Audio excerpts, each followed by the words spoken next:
conseiller général de Tauves s'occupait de 6 communes. En mars, il en représentera 44, d'où la crainte des candidats, la perte de la notion de proximité. Il y a la suppression des chefs-lieux de canton.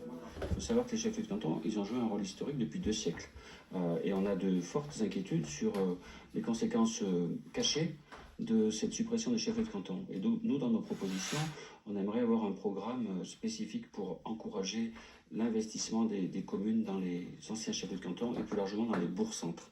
Parce que sinon, on verra petit à petit disparaître les services publics traditionnels et les nouveaux services publics et on irait vers une concentration.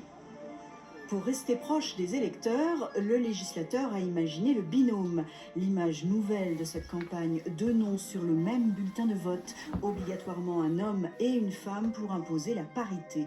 Dans le Sancy, les ténors politiques, des hommes, n'ont pas eu de difficulté pour trouver leur binôme. Même profil à droite comme à gauche. Ces femmes ont déjà exercé des fonctions municipales et veulent s'investir, même là où on ne les attend pas. Tout est intéressant dans le Conseil général. Je crois qu'une femme a un regard aussi bien sur les travaux, sur les routes, si la compétence est toujours là, mais on a un regard sur tout finalement, tous les jours, au quotidien. Le social n'est pas une fonction spécifique à la femme.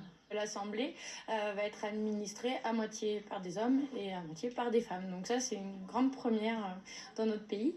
Après, moi, personnellement, j'ai pas attendu qu'il y ait cette réforme-là pour m'engager en politique. J'ai été élue comme adjointe il y a bien longtemps et j'étais déjà suppléante sur le canton de Champey.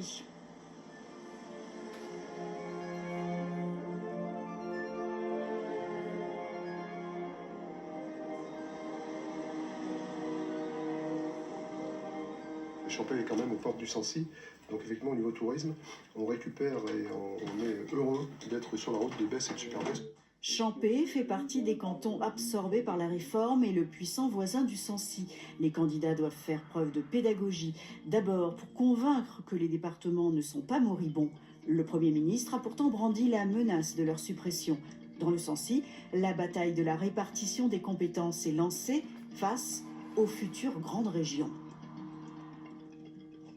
Moi, le millefeuille, je ne considère pas que c'est un handicap. Je considère au contraire que c'est ce qui a fait le sel de nos politiques, l'originalité de nos politiques. Si aujourd'hui nos territoires ruraux sont ce qu'ils sont et ont encore la capacité d'investir dans des thématiques aussi importantes que l'eau, que l'environnement, que l'assainissement, que toutes les politiques territoriales, c'est parce qu'il y a eu un conseil général, parce qu'il y a eu une collectivité de proximité qui était là à leur côté. Et nous, ce qu'on ne veut pas, c'est qu'on perde cet élément de proximité parce que c'est essentiel à ce qu'on puisse vivre et bien vivre dans nos territoires du Sancy.